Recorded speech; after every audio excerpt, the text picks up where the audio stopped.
Hello' friends, আজি আৰু এটা নতুন ভিডিঅ' লৈ আহিছোঁ।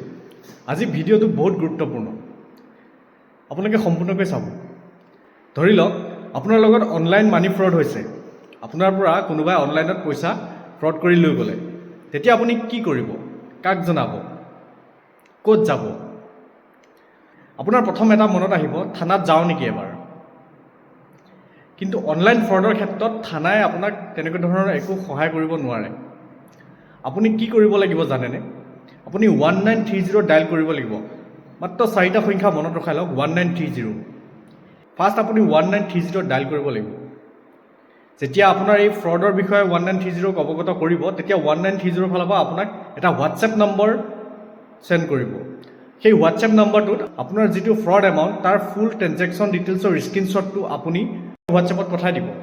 পঠাই দিয়াৰ লগে লগে আপোনাক 1930 ফালৰ পৰা এটা ভিক্টিম ডিটেইলছৰ ফৰ্মেট প্ৰেৰণ কৰা হ'ব। সেই ফৰ্মেটটোত আপুনি আপোনাৰ ডিটেইলছ ফিল আপ কৰিব লাগিব। তাত থাকিব victim name, victim father name, date of birth, আপোনাৰ district, area pincode, account number, সকলোবোৰ আপোনাৰ তথ্য ফিল আপ কৰিব লাগিব। ফিল আপ কৰি আপুনি হোৱাটছএপত পুনৰ চেণ্ড কৰিব।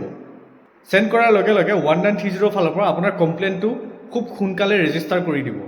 ৰেজিষ্টাৰ হোৱাৰ লগে লগে আপোনাৰ তাত এটা একনলেজমেণ্ট নম্বৰ আহিব। সেই একনলেজমেণ্ট নম্বৰটো আপুনি খুব সাৱধানে সুৰক্ষিত কৰি ৰাখিব। আৰু সেই একনলেজমেণ্ট নম্বৰটোৱে হৈছে আপুনি দিয়া কমপ্লেইনটোৰ ৰেজিষ্ট্ৰেশ্যন নম্বৰ। সেই নম্বৰটো পোৱাৰ ঠিক 2-3 দিনমানৰ পিছত আপুনি 1930লৈ পুনৰ এবাৰ ফোন কৰিব। ফোন কৰি সুধিব যে মই দিয়া কমপ্লেইনটোৰ কাৰেণ্ট ষ্টেটাছটো কি আছে, মই জানিব বিচাৰোঁ। তেতিয়া 1930 ফালৰ পৰা ক'ব আপোনাক, আপুনি একনলেজমেণ্ট নম্বৰটো কৈ যাওক। যেতিয়া একনলেজমেণ্ট নম্বৰটো তেখেতলোকে চেক কৰি দিব যে আপোনাৰ কমপ্লেইনটো কিমান দূৰ আগবাঢ়িছে, কাৰেণ্ট ষ্টেটাছ কি আছে, আপোনাক চাই দিব পাৰিব। অন্যথা আপুনিও cybercrime.gov.in এই ৱেবছাইটটোত আপুনি নিজৰ কাৰেণ্ট ষ্টেটাছটো চাই থাকিব পাৰিব। আৰু যিসকলে সেইখিনি সময়ত 1930লৈ ফোন কৰিব পৰা নাই, আপোনালোকে এটা ৱেবছাইট মনত ৰাখিব, www.cybercrime.gov.in। এই ৱেবছাইটটোতো আপুনি নিজাববীয়াভাৱে অনলাইন কমপ্লেইনটো ৰেজিষ্টাৰ কৰিব পাৰিব। আৰু পৰাপক্ষত ফ্ৰড হোৱাৰ 24 ঘণ্টাৰ ভিতৰত আপুনি কমপ্লেইনটো ৰেজিষ্টাৰ কৰিবলৈ চাব। অন্যথা পইচাবোৰ যদি উইথড্ৰ হৈ যায়, কেতিয়াও ঘূৰাই নাপায়। কমপ্লেইন ৰেজিষ্টাৰ কৰিও লাভ নাই তেতিয়া। কথাটো মনত ৰাখিব। আৰু এই ভিডিঅ'টো যিমান পাৰে শ্বেয়াৰ কৰিব, যাতে জনসাধাৰণৰ সুবিধা হয়। আৰু মোৰ ভিডিঅ'বোৰ চাই কেনেকুৱা পায় জনাব।